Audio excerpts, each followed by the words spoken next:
Leemos, queridos hermanos, la palabra de Dios. Muchas gracias, hermano.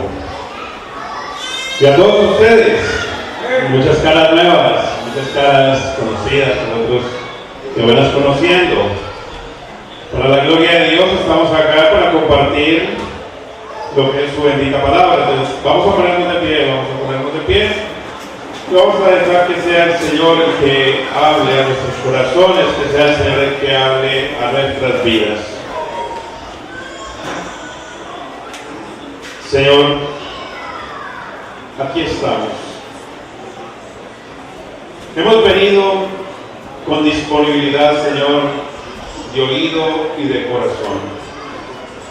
Hemos dejado de hacer muchas cosas para poder estar en este momento.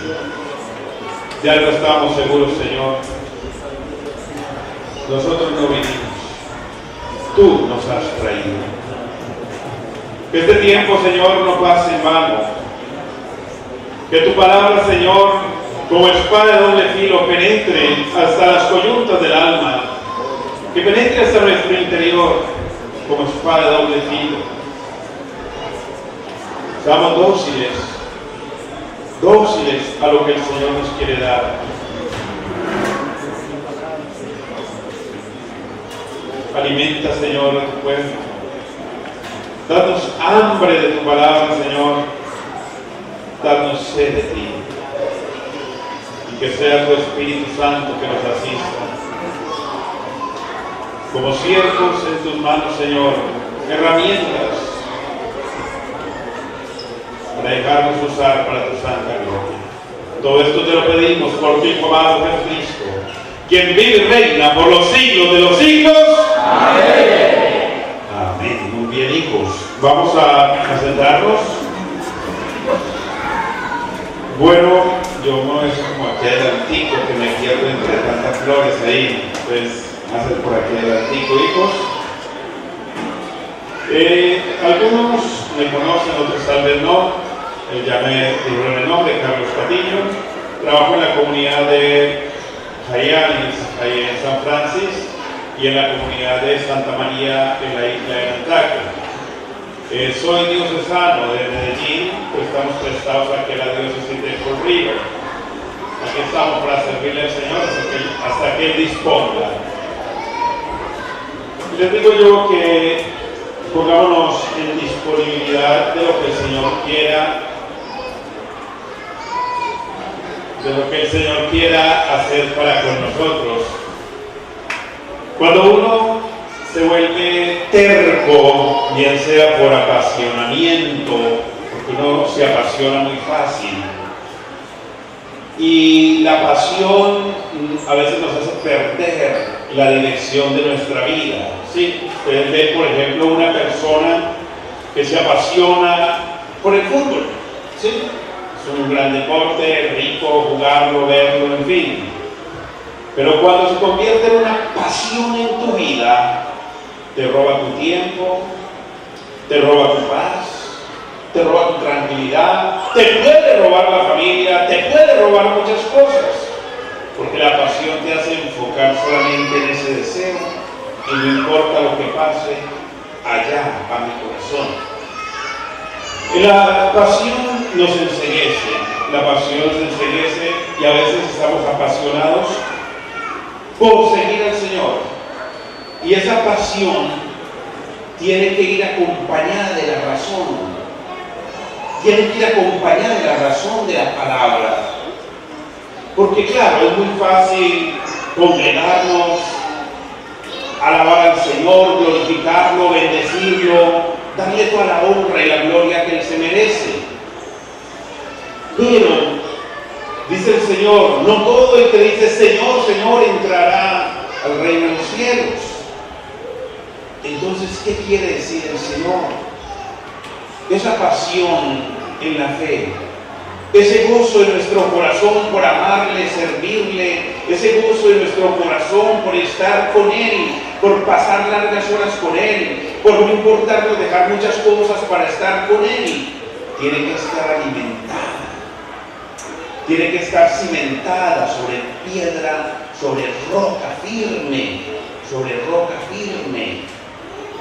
Y entonces así pueden llegar los vendavales, se pueden crecer los ríos, pueden llegar las tormentas sobre tu vida, pero si has afianzado tu fe, has afianzado tu corazón en la roca firme que es el Señor, tú permanecerás. Permanecerás hasta el final, como dice el Señor. Perdón, hijo. No me escuchan atrás. Perdón. Bueno, no les voy a repetir todo lo que dije, pero voy a hablar un poco más duro. Muy bien, hijos.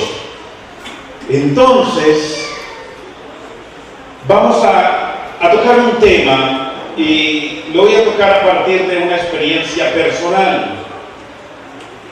Cuando yo tenía tal vez 3 añitos de edad, hace ya varios años, 3 años de edad, mi familia decidió abrazar la fe en el camino de, llamémoslo así, en el camino de la palabra, pero en el camino no me gusta usar el término protestante, ¿sí?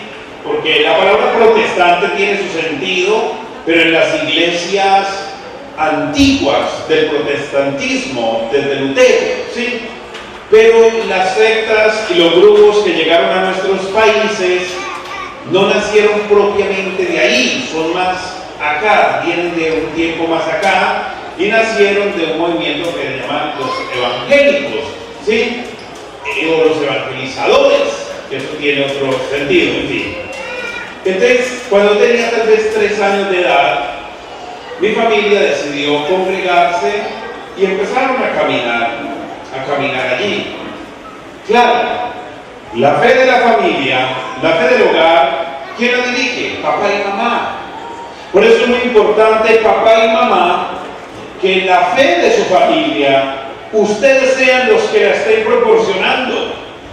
Porque cuando nos bautizaron pequeños, o cuando hemos bautizado a nuestros pequeños, una de las primeras preguntas que nos hacen, ¿cuál es? Queridos padres, ustedes son conscientes de la obligación que contraen con su hijo. Y el papá y la mamá dicen, sí, estamos conscientes.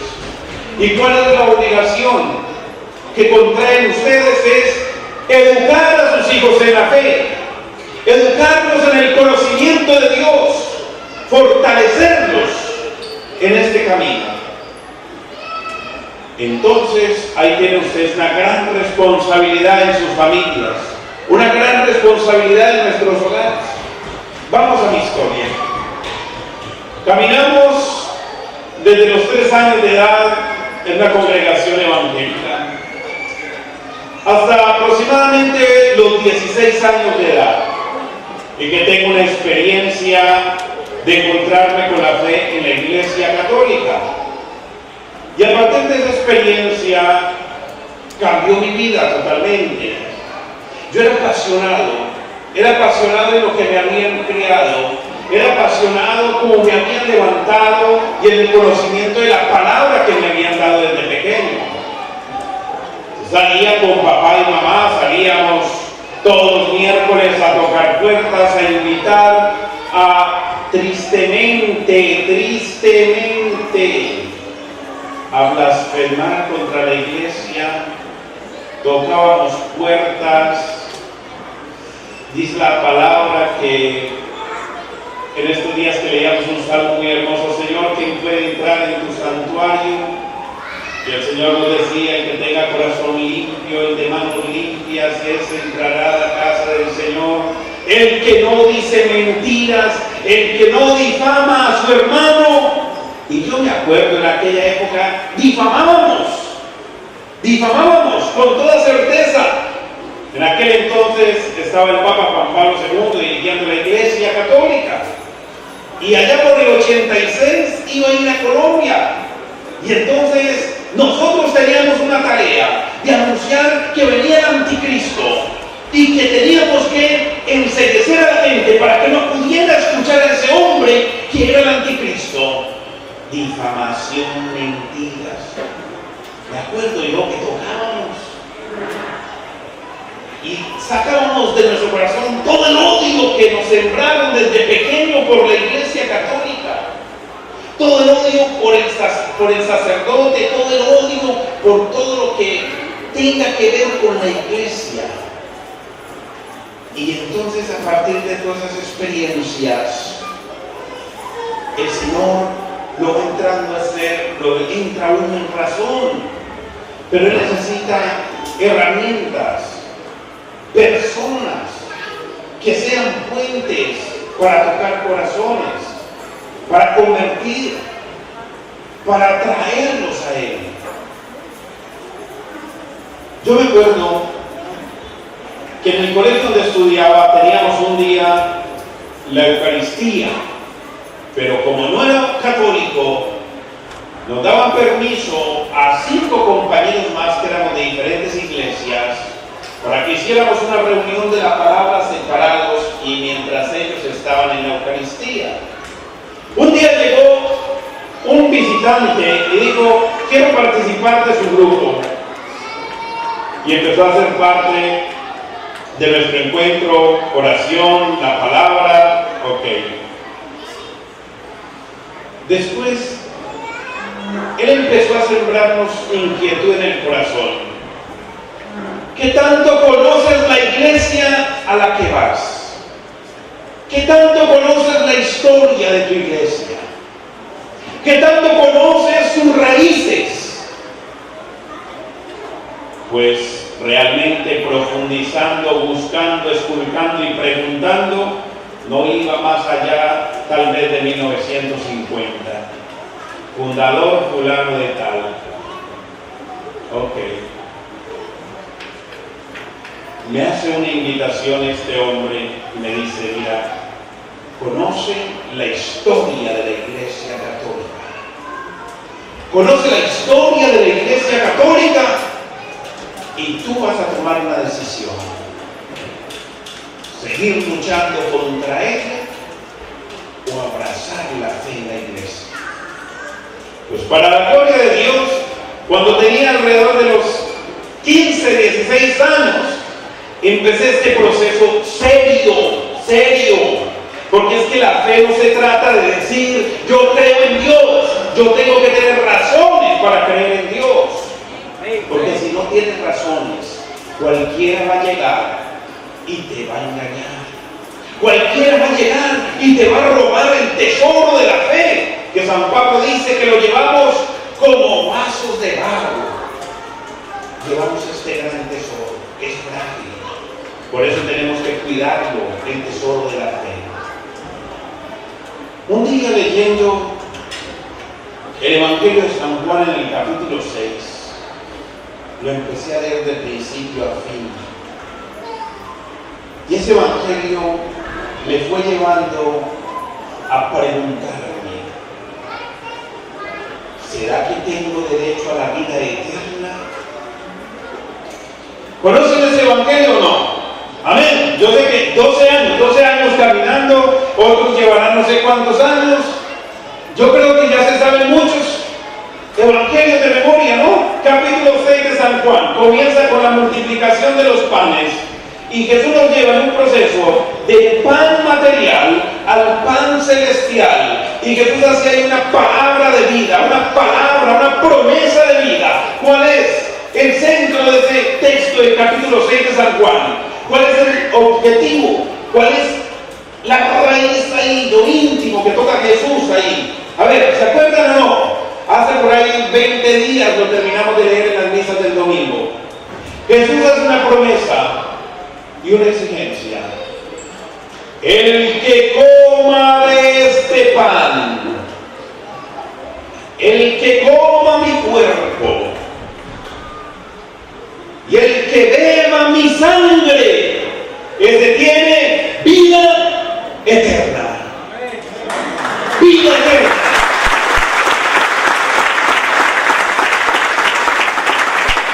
Y preguntábame a sí mismo: nosotros no tenemos Eucaristía. nosotros no tenemos el pan de vida. Y Jesús va a decir en la última cena, cuando toma el pan en sus manos y les dice: miren, tomen y coman, esto es mi cuerpo que será entregado por ustedes. Y toma el cáliz, da la acción de gracias y lo entrega: tomen y beban, esta es mi sangre, sangre de la nueva alianza, derramada por nosotros, por nuestros pecados. Y termina diciendo: hagan esto en conmemoración mía, en memoria mía. Háganlo, vuélvanlo a hacer, repítanlo, pero háganlo en memoria mía, porque el que come mi cuerpo y bebe mi sangre tiene vida eterna. Bendita Eucaristía, bendita promesa del amor de Dios. Y aquel que lea con el corazón abierto y dócil a la voz de Dios, solo le basta leer este capítulo 6 de San Juan para amar, para adorar y para vivir la Santa Eucaristía. Tarea para todos: leer el capítulo 6 de San Juan. Ojalá esta semana, no lo dejen para después. Seguía tocando puertas. Caballito de batalla. Sí, ok.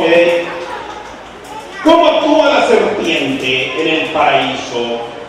¿Cómo actúa la serpiente para engañar a Eva? ¿Cómo actúa la serpiente para robar a los hijos de Dios? ¿Recuerdan? Capítulo 3 del libro del Génesis. Sí, allí estaba Eva, junto al árbol del bien y del mal, del cual Dios le había dicho: no lo toques, no lo comas. ¿Cómo actúa la serpiente? La serpiente dijo mentiras. ¿Se acuerdan del texto? ¿La serpiente dijo mentiras? No. ¿Cómo empezó a actuar la serpiente? Eva, ¿oíste? Es verdad que no pueden comer de ningún árbol. Es verdad que no pueden comer de ningún fruto del paraíso. Y Eva le contesta: no. Podemos comer de todos, menos de uno, menos de este. Esa es la astucia del tentador. Esa es la astucia del demonio. Sembrarte la duda. No te dice mentiras. No te dice mentiras. Pero te siembra la duda. Es que él les había dicho que si comían de ese árbol, morirían. Y la serpiente le dice: no es verdad, no van a morir. ¿Le digo mentiras? No, porque no murieron. Comieron y no murieron. No les dice mentiras, pero tampoco les dice la verdad. El demonio siempre te envuelve. No te dice mentiras, pero tampoco te dice la verdad. Entonces, ¿a qué va esto? Que estoy precisamente entrando en esto para llegar al tema que vamos a tener esta noche. Eva aceptó. ¿Cuál fue el pecado de Eva? ¿Cuál fue el pecado de Adán directamente? ¿Cuál fue el pecado? ¿En qué consiste ese pecado? Miren, es muy sencillo. Le dejaron de creer a Dios. Le dejaron de creer a Dios y le creyeron al demonio. Ellos ya habían escuchado lo que Dios les decía. Y cuando Dios tiene una palabra para nuestra vida, cuando Dios tiene una palabra para nosotros, Dios no miente. Dios es veraz. Es la verdad. Pero ellos le creyeron al tentador, le creyeron al enemigo, le creyeron al demonio y por eso cayeron en desgracia. Así actúa la serpiente. No te dice mentiras, pero tampoco te dice la verdad. Entonces entremos un poco al tema de hoy. Vamos a buscar Éxodo. A ver, ¿trajeron la Biblia o no? ¿Amén? Que avanten a ver si la trajeron por Dios. ¿Ah? La trajimos, amén. Guerreros de Cristo, ¿no es cierto? Hay que andar armados, ¿no? Y protegidos. Muy bien. Éxodo capítulo 20.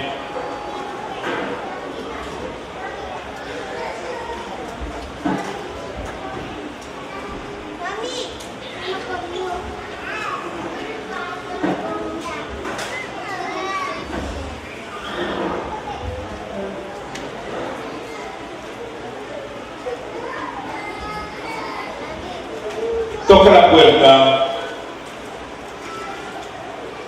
Y bueno, yo toco la puerta y usted me abre. Y yo le digo, hermano, usted está en un gran error. Católico y idólatra. Te voy a sacar del error para que te salves. Éxodo capítulo 20, versículo. Leamos a partir del versículo 2. Desde el primero, para que no nos ahorremos palabras, desde el primero, dice la palabra, Dios pronunció las siguientes palabras: yo soy el Señor tu Dios que te sacó de Egipto de la esclavitud. No tendrás otros dioses aparte de mí. No te harás una imagen, figura alguna de lo que hay arriba en el cielo, abajo en la tierra o en el agua abajo tierra. No te postrarás ante ellos, les darás culto, porque yo, el Señor tu Dios, soy un Dios celoso. Palabra de Dios. Te alabamos, Señor. Ay, Dios mío, nos tocaron las imágenes. ¿Te dice la verdad? No. Pero tampoco te dice mentiras. La palabra dice que está prohibido hacer imágenes. ¿Leyeron o no leyeron? Amén. Muy bien. Tenemos que entrar en materia para poder entender esto, porque si no, me presta un martillo para empezar a quebrar aquí la Virgen de Guadalupe. Vamos a entender esto, ¿no? Muy bien, hijos. La prohibición de Dios es, tenemos que hacer la diferencia entre ídolo e imagen. Idolatría. Tría quiere decir adoración. Ídolo, de ídolo, quiere decir falso Dios. Falso Dios. Cuando éramos pequeños, o desde pequeños, nos han enseñado que ¿cuántos dioses hay? ¿Cuántos dioses hay? ¿Algunos de ustedes en la iglesia le han enseñado que hay muchos dioses? ¿Algunos de ustedes le han enseñado que la Virgen María es una diosa? ¿Algunos de ustedes le han enseñado que San Miguel Arcángel es un dios? ¿Algunos de ustedes le han enseñado que San José es un dios? Entonces, vamos a mirar cómo la palabra hay que entenderla como la pronunció el Señor, no como la quiere interpretar usted. No. La primera que hace el Señor es: no tendrás otros dioses fuera de mí. La prohibición y el objetivo de esta palabra del Señor es: no tendrás otros dioses. Recuerden, estamos hablando de un pueblo que está contaminado por sus vecinos. Babilonia, los fenicios, tantas otras culturas. Venían de Egipto con un poco de figuras de dioses y cosas. El dios sol, ¿sí? La luna, las estrellas, el dios del agua, el dios de los cultivos, la diosa de la fertilidad. Había una infinidad de dioses. Y Dios lo que le está poniendo claro al pueblo de Israel es: no te dejes engañar, porque yo soy celoso y no quiero que tengas más dioses, porque yo soy el único Dios para ti.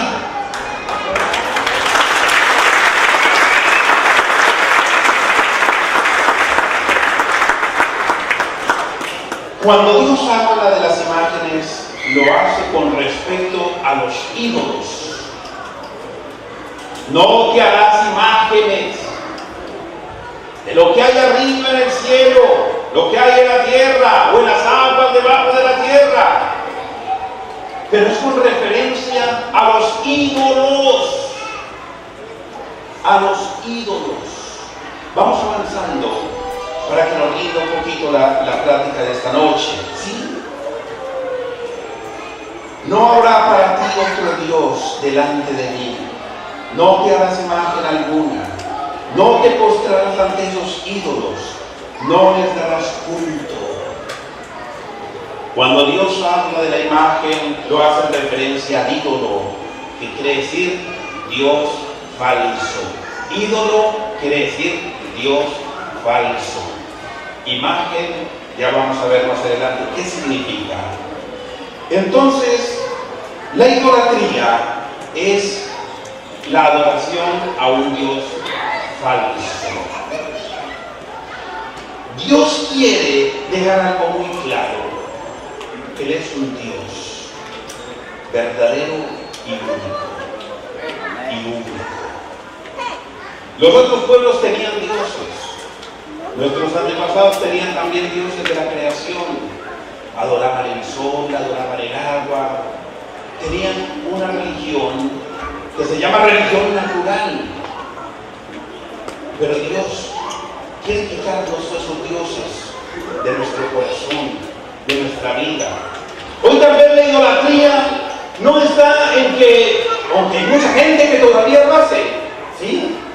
Pero la idolatría también de nosotros puede ser otro Dios que nos hemos creado, otro Dios, un falso Dios que hemos puesto en nuestra vida, un falso Dios a quien alimentamos en nuestros hogares. Tal vez la idolatría nuestra no sea el sol, la luna, los astros, pero puede ser otros dioses falsos que hemos permitido que entren a nuestra vida, que hemos permitido que entren en nuestra familia. Y entonces dice el Señor, vamos a mirar el Evangelio de San Mateo, capítulo 7, versículo 20.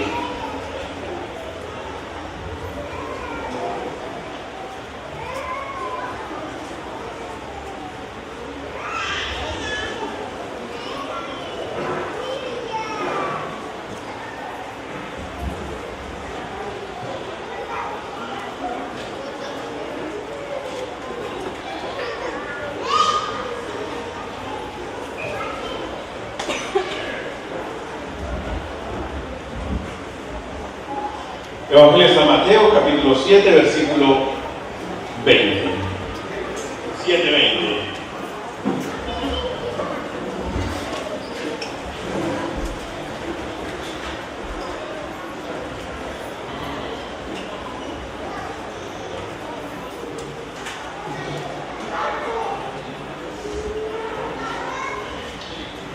Vamos a leer el versículo 15. Vamos a leer el versículo 15.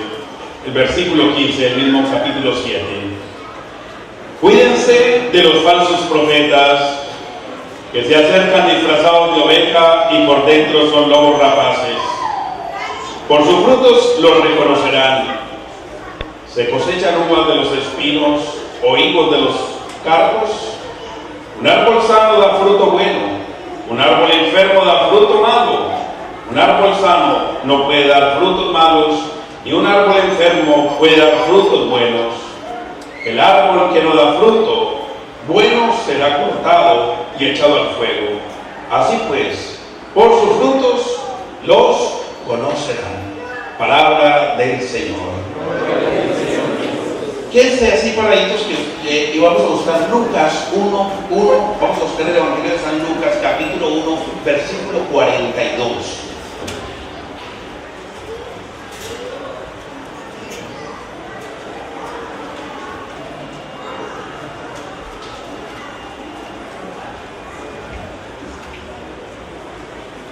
Capítulo 1, versículo 42.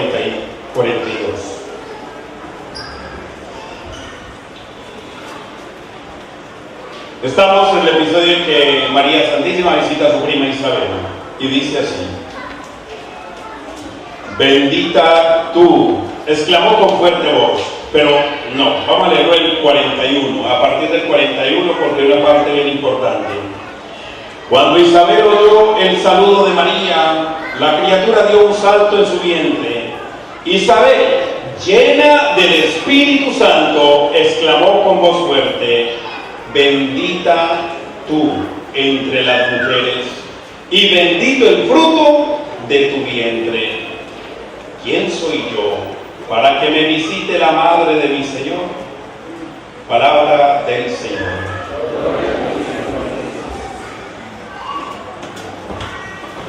Muy bien. Por los frutos los conocerán.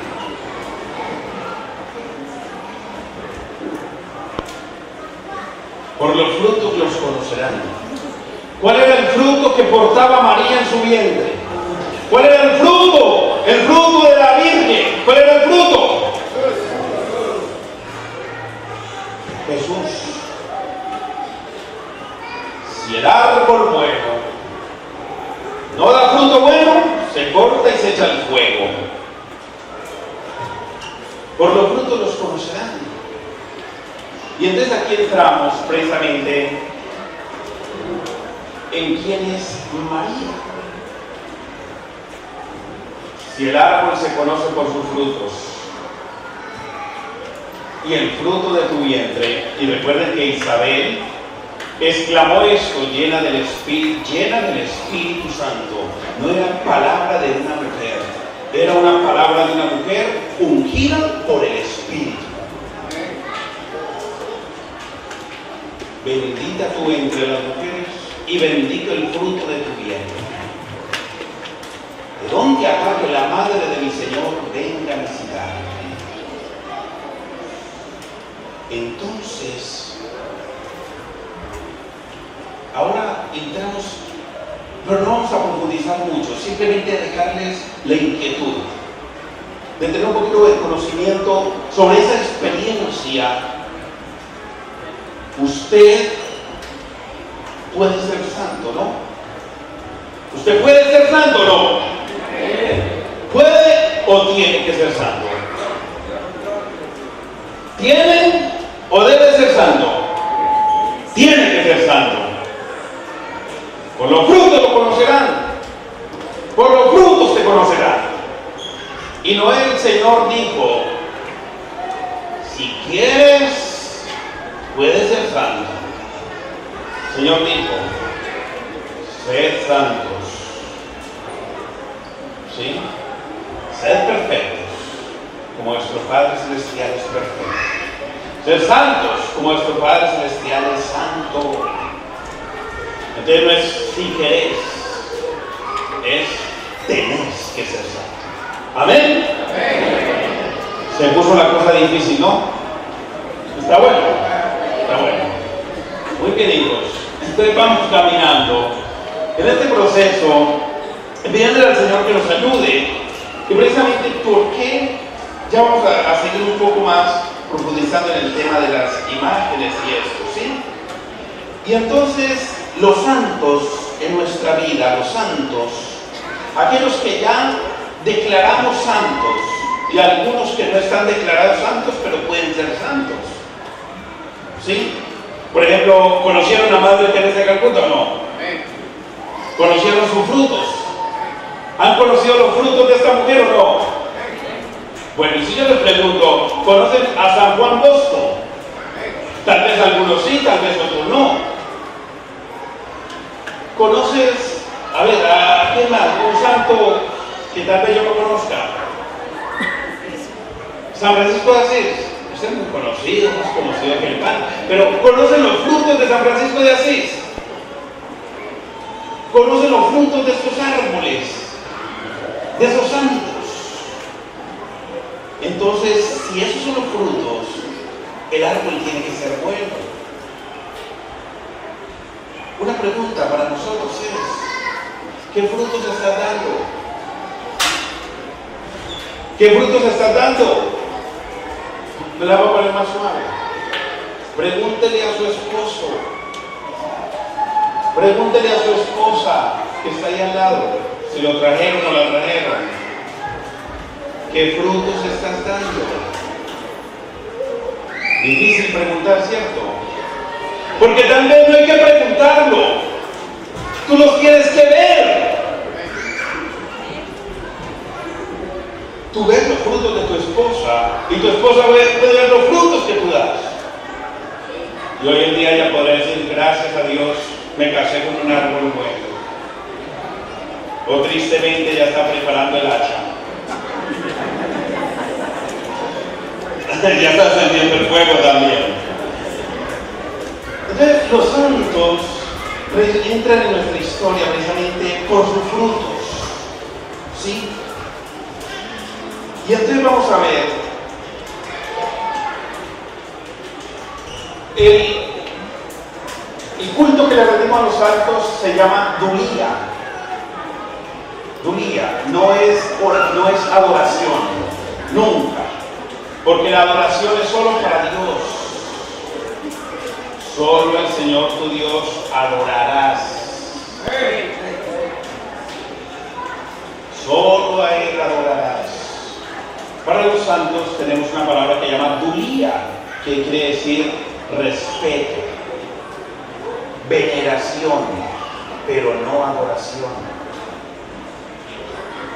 Para María hay otro término que se llama hiperdulía, que quiere decir un término más alto que los santos, pero nunca como Dios.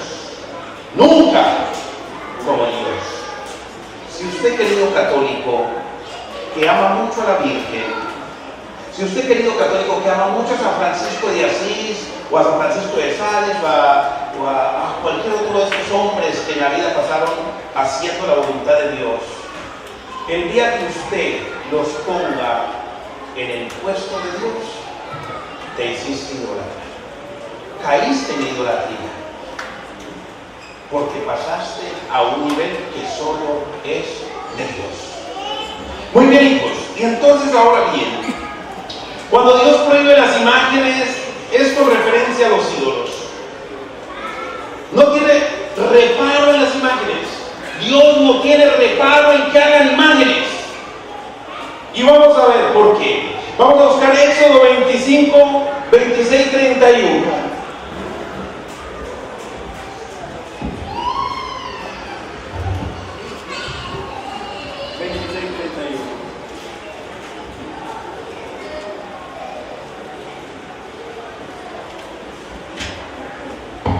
¿Lo tenemos? Éxodo 25, 26, 31.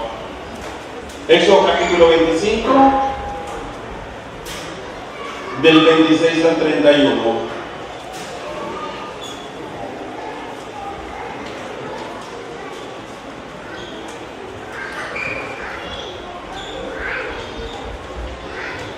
Estamos en el proceso de la edificación del templo, la decoración del templo de Jerusalén por Salomón, sí, todo esto que el Señor está pidiendo. Ya vamos a mirar un poco más de esta obra de Salomón más adelante. Dice así: pondrás alrededor de ella una abrazadera de un palmo, y alrededor de la abrazadera un listón de oro. Harás 4 anillas de oro y las colocarás en los ángulos de las 4 patas. Las anillas estarán sujetas a la abrazadera. Por ellas se meterán los travesaños para poder transportar la mesa.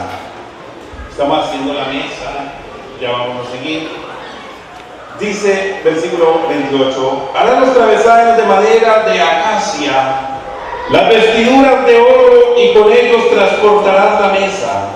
Harás también fuentes, bandejas, jarras, copas, para la liberación de oro puro. Pero la mesa pondrá los panes presentados, de modo que estén siempre ante mí. Harás un candelabro de oro puro, labrado a martillo, base fuerte, copas, cálices y corolas formarán una sola pieza. De sus lados arrancarás 6 brazos, 3 a cada lado, cada brazo tendrá 3 copas. Estamos haciendo una decoración hermosa, dirigida por Dios. ¿Sí? Y entonces Dios está disponiendo todo lo está disponiendo. Y entonces vamos a tomar otro texto que nos ayude más adelante, porque ¿qué es lo que estamos diseñando? El arca de la alianza. El arca de la alianza. ¿Saben qué era el arca de la alianza o no? ¿Qué era el arca de la alianza? ¿Se acuerdan del arca de la alianza o no? El arca de la alianza era un cajoncito que Dios le mandó a hacer al pueblo de Israel. En ese cajoncito, ¿qué había dentro? ¿Qué había dentro? ¿Se acuerdan? A ver, hijo. Estaba las tablas de la ley, estaba el maná y estaba el bastón de Aarón. ¿Sí? Sí, las tablas de la ley estaban ahí. Ahí se significaba la presencia de Dios. Pero el arca de la alianza era Dios. ¿El arca de la alianza era Dios? No. Representaba la presencia de Dios en medio del pueblo, pero no era Dios. Sí, no era Dios. Y entonces vamos a seguir mirando cómo la arca de la alianza tiene también unos palos que van debajo de la mesa para poder cargarla, para trasladarla de un lugar a otro. Y recuerdan cuando la llevaban de un lado a otro, ¿cómo la llevaban? Y hay una canción que dice que danzaban como David, ¿no? Si el Espíritu de Dios se me vende, yo danzo como David, ¿no es cierto? Porque cada que trasladaban el arca de la alianza, había una procesión. Ahí iba Dios. No, que iba encima del arca de la alianza, encima de la tapa del propiciatorio, habían 2 querubines, 2 ángeles hechos de oro. Adentro del arca estaba el maná, estaba el bastón, estaban las leyes. Ahí estaba Dios. No, pero representaba la presencia de Dios, y lo cargaban y lo llevaban a hombros. Lo llevaban en procesión, danzando, cantando, alabando, glorificando a Dios. Se postraban en tierra ante el arca de la alianza, se arrodillaban ante el arca de la alianza. ¿Y el arca de la alianza era Dios? No, pero representaba la presencia de Dios. Y entonces vamos a continuar un poquito. Entonces el problema no es de la imagen. El problema es del ídolo. El problema es del ídolo. ¿Sí? Entonces, inclinarse ante una imagen es adorarla. Inclinarse ante una imagen es adorarla. ¿La adoración es solamente de rodillas o postrado en tierra? No. Porque si una persona por X o Y circunstancia no se puede inclinar, si una persona por enfermedad no se puede arrodillar, entonces no es adoradora. No adora. La posición no importa, es el corazón. ¿Recuerdan el diálogo con la samaritana? Los judíos dicen que el Señor se adora en Jerusalén. Nosotros los samaritanos adoramos al Señor en el monte Garizim. Y el Señor le dice: mira, mujer, llegará un momento en que a Dios, ni en Garizim ni en Jerusalén, en espíritu y en verdad, en espíritu y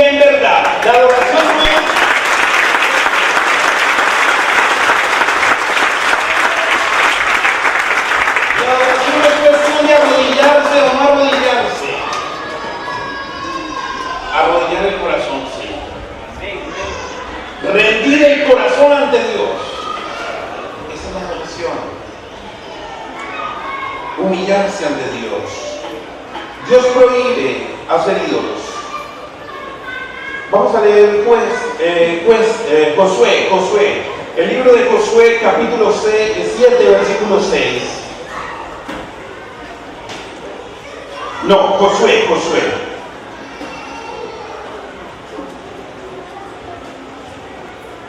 Josué, capítulo 7, versículo 6.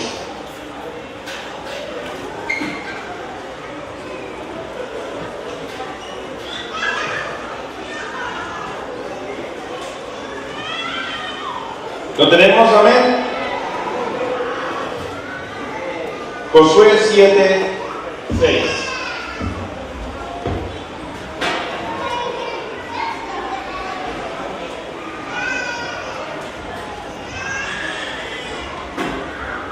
Dice la palabra: Josué se rasgó el manto, cayó rostro en tierra ante el arca del Señor, y estuvo así hasta el atardecer junto con los concejales de Israel, echándose polvo en la cabeza. Josué oró. Palabra de Dios. Te alabamos, Señor. El arca de la alianza era Dios, no era Dios. Y Josué se postró ante el arca de la alianza, él y todos los consejeros, y oraban al Señor, porque el arca de la alianza simbolizaba que Dios estaba ahí, pero no era Dios. Y el arca de la alianza era una imagen. El arca de la alianza tenía imágenes del cielo, los querubines. Y después en el templo, ellos hicieron una piscina que era una forma de concha, una imagen del mar. ¿Sí? En el templo habían leones, habían bueyes, habían imágenes de toda clase. Véanse Reyes, Primera de Reyes, lo que es capítulo 7, 8, 9, habla de todo lo que tenía el templo, todo lo que tenía el templo.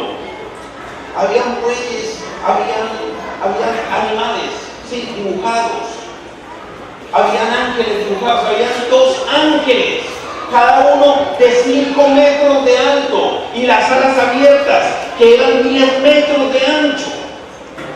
Y cuando Jesús entró al templo, ¿se acuerdan allá en el capítulo 11 de San Juan? Cuando Jesús entró al templo, Jesús empezó con el látigo a decir: saquen estas imágenes de aquí, quiten estos ángeles de aquí, quiten esto de acá. No, se fue contra qué. ¿Contra cuál ídolo se fue? ¿Cuál fue el ídolo que atacó Jesús en el templo? El ídolo del dinero, porque habían convertido la casa de oración en una cueva de bandidos y ladrones, porque la peor idolatría que hay es el dinero. Y Jesús nos advierte una y otra vez. Filipenses nos lo va a repetir: aléjense de la avaricia, que es otra clase de idolatría, porque nosotros pensamos que la idolatría es eso, de tener idolitos, diosesitos, pero hay un Dios de este mundo que nos quiere robar el corazón. Raíz de todos los males y bendición también de Dios, pero hay que saberlo, ¿sí? Después hablamos un poquito de ese. ¿El arca era Dios? No. El arca era signo de la presencia de Dios. Muy bien. Entonces, ¿qué significa venerar, arrodillarse, postrarse? Es un signo de respeto. Es un signo de respeto. Es un signo de respeto a la autoridad de otros sobre mí. Cuando mamá, cuando papá, uno iba y le pedía la bendición, papá me la bendición, uno inclina en signo de respeto por la autoridad que tiene papá, por la autoridad que tiene mamá. Sí, pues los que lo hacen o los que lo hacían, en fin, lo siento. Pero eso es precisamente, la adoración es algo que viene de adentro, más que de posesiones, ¿sí? Muy bien, vamos a avanzar un poquito, Primera de Crónicas, capítulo 29, versículo 20.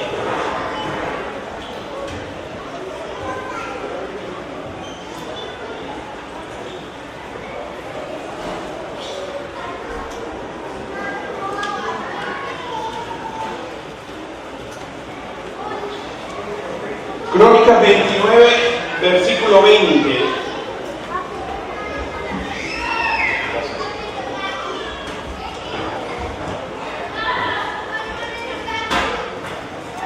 Capítulo 29, Primera de Crónicas, capítulo 29, versículo 20, dice: David dijo a toda la comunidad: bendigan al Señor su Dios.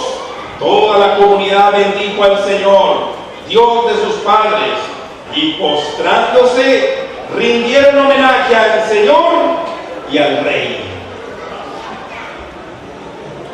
Ahí dice homenaje. ¿Cómo dice en su Biblia, hijo? ¿Le rindieron?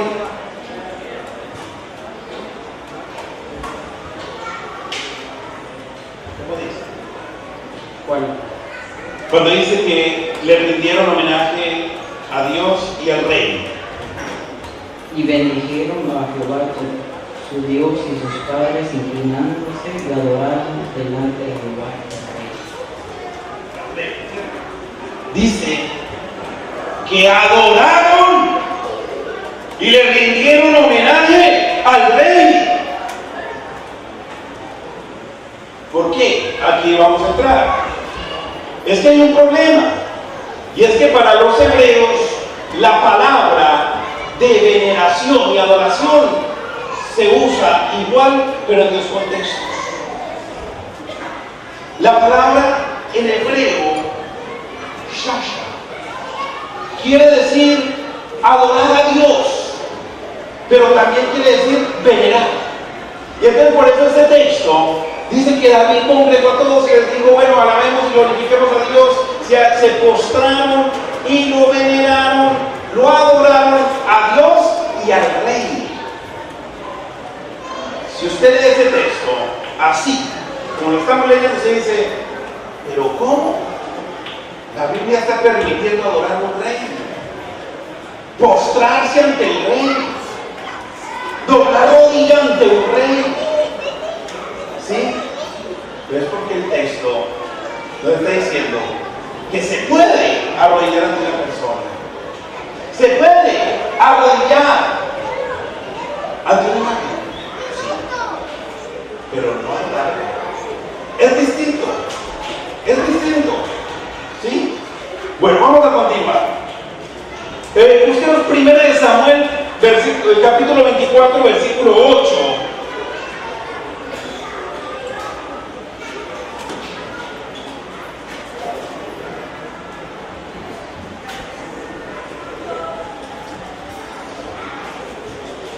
Primera de Samuel,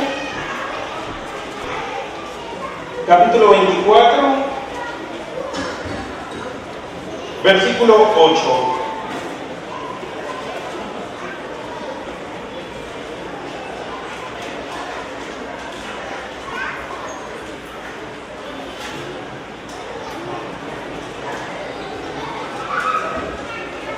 ¿Lo tenemos, hijos? ¿Lo puede leer todo esto? ¿No ustedes?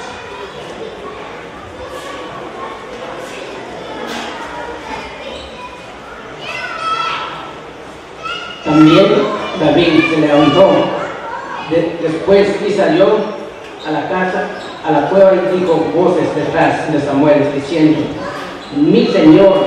Perdón, hijo. 1 Samuel 24, 8, ¿cierto? También David se levantó después y saliendo de la cueva, dio voces detrás de Saúl, diciendo: mi Señor, el rey. Y cuando Saúl miró hacia atrás, David inclinó su rostro y a la tierra hizo reverencia. Y dijo David a Saúl: ¿por qué oyes las palabras de los que dicen: mira, David, procura tu mal? Palabra de Dios. Muy bien, ¿qué pasó? Que David salió detrás del rey Saúl, inclinó su cabeza y se postró rostro en tierra ante el rey. ¿Y cómo decía la prohibición del Señor? no te inclinarás, ¿sí? No doblarás, ¿sí? No te postrarás.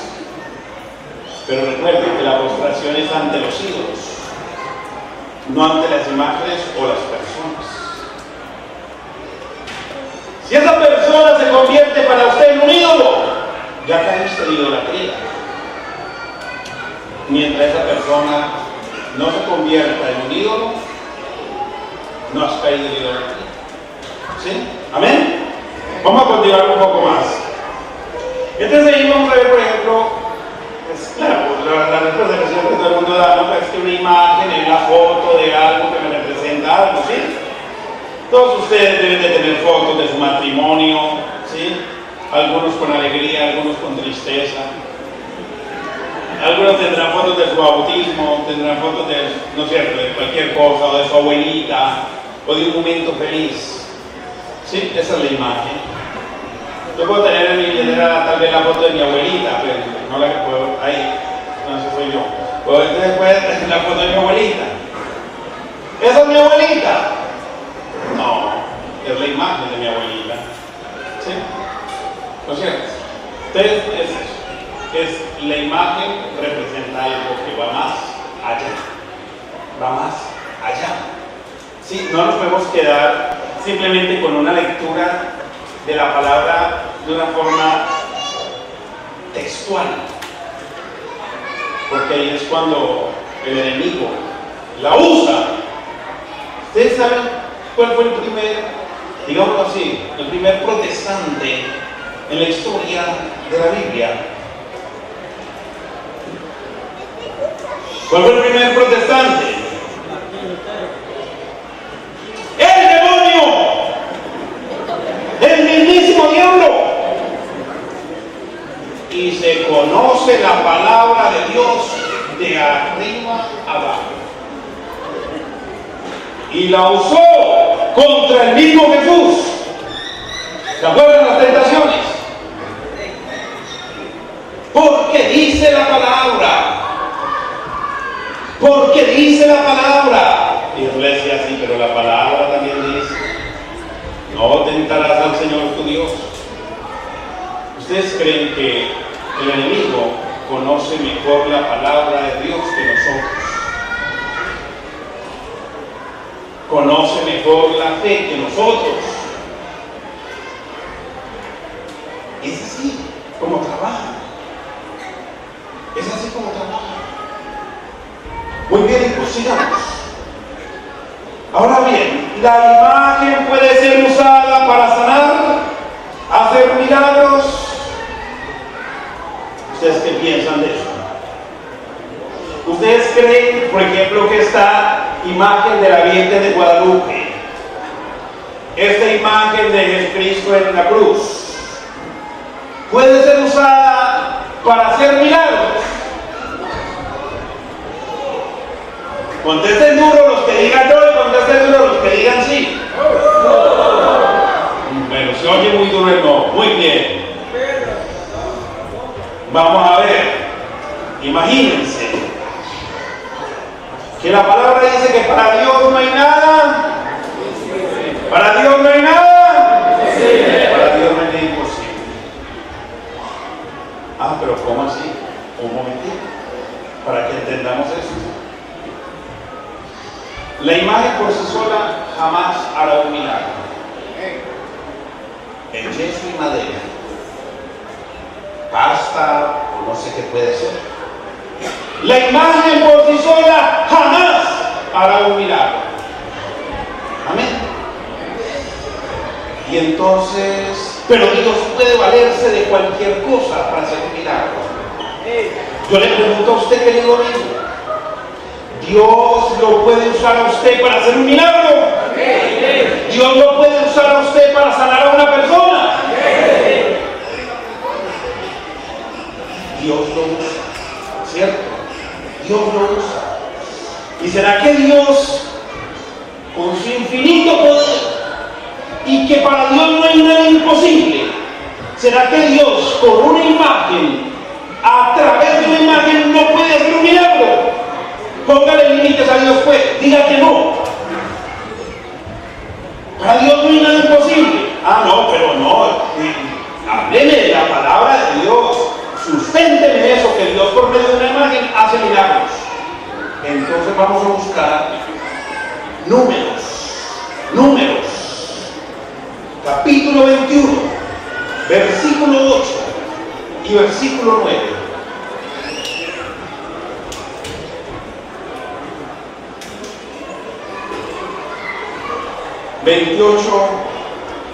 Número 21, 8, 9. 21, 8, 9. Ajá.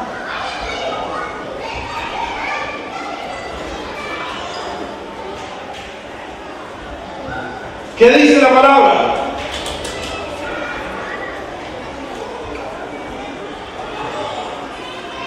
A ver, de los que dijeron que no. Uno de los que dijo que no, que hable bien duro. Léame la palabra. ¿Alguno por ahí la tiene? Hágale, hermano. Bien duro que o alcanza el micrófono de la nochilla. Vamos a ver. Espera, hijo, porque hay muchos que no tienen Biblia y debemos que escuchen.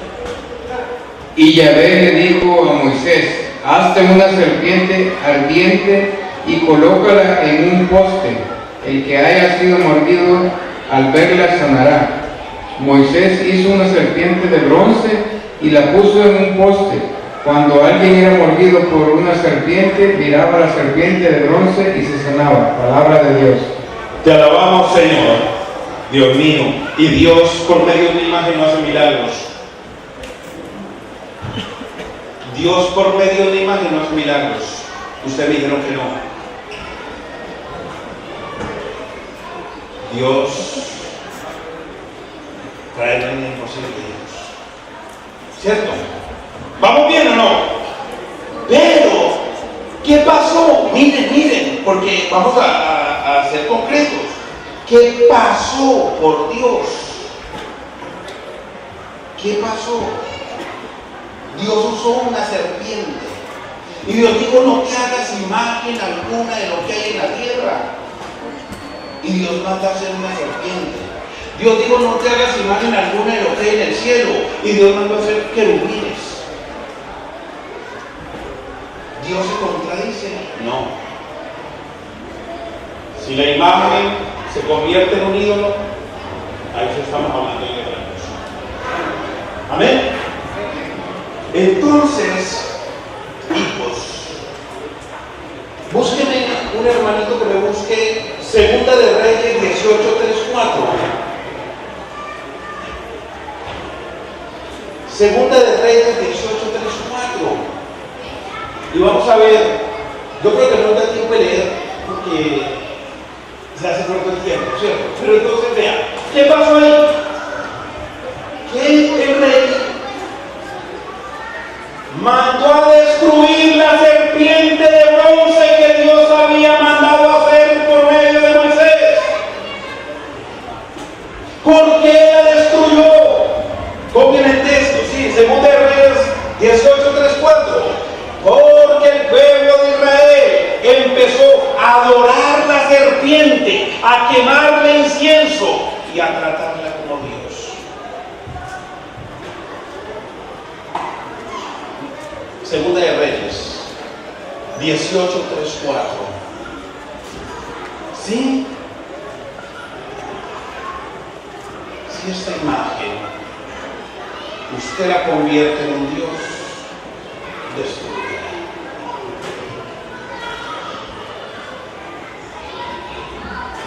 Muy bien, vamos a avanzar. Ya voy, hermano, que me faltan como 4 horas. ya vamos, hijos. Muy bien, hijos. Y entonces Dios no son ídolos, ¿sí? No a los ídolos, pero sí a las imágenes. Dios está de acuerdo con eso. Muy bien. Por ejemplo, ustedes van a un restaurante chino, que yo creo que les gusta mucho ir al restaurante chino, porque es baratico, ¿cierto? Entonces, o a un buffet chino, ustedes deben encontrar un poco de imágenes que ellos tienen, ¿sí? Pregúntenle qué es eso para ellos. Ese es Dios. Dios fulano, Dios perano, ¿sí? Ese es su ídolo, porque es un Dios para ellos. Esos ídolos todavía existen. Y nosotros seguimos peleando contra una supuesta idolatría entre la iglesia, cuando realmente no existe. Porque yo creo que por bruto que sea el cura, no le enseña a usted que adore una imagen.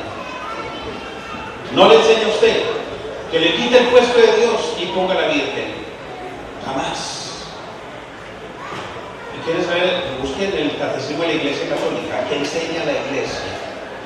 ¿Qué enseña la Iglesia? Y ahí sale una de dudas, de confusiones. Hijo,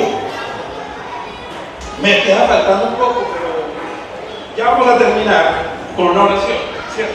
Pero entonces, yo creo que para los que están tomando notas, ¿no es cierto? Voy a leer Éxodo 32, versículo 1, lo pueden anotar, ¿no es cierto? Eso les va a dar una idea. 32, versículo 1. Bueno, la imagen es figura representativa de algo. Ídolo, imagen de una deidad. Deidad quiere decir Dios. Para culto o atributos divinos. Sí, esa es la diferencia de imagen y la diferencia de ídolo. Los judíos usaban la palabra que se llama pasete para hablar del ídolo y usaban de una palabra salem para hablar de imágenes, porque ellos tenían imágenes y rechazaban los ídolos, porque eran obedientes a la palabra de Dios. ¿Sí? Bueno, hay muchos textos, muchas cosas que se me quedan en la tinta, porque me emociono mucho y hablo mucho y los dejé con hambre. Otro día volvemos y profundizamos un poquito más. Hay temas muy ricos para profundizar en nuestra fe. Vamos a terminar con una oración que la quiero basar en el Evangelio del domingo pasado. ¿Quiénes fueron a la misa el domingo pasado? ¿Quiénes fueron a la misa el domingo pasado? Nada, apenas 2 hermanitos, bendito, yo no puedo creer. Bueno, los que tienen buena memoria, Evangelio del domingo pasado. Evangelio de San Marcos. Sí, ¿se acuerdan o no? Capítulo 7, versículo 31. ¿Cómo se llamaba ese milagro que hizo Jesús el domingo pasado en la misa? Ustedes no fueron a la misa, de verdad. Curación del sordo tartamudo. ¿Sí? Vamos a pedir al Señor que los cure ustedes también. Para Dios no hay nada imposible. Entonces vamos a ponernos de pie y vamos a hacer esta oración. 7:31, sí, pero téngalo ahí porque nos va a servir mucho para la oración.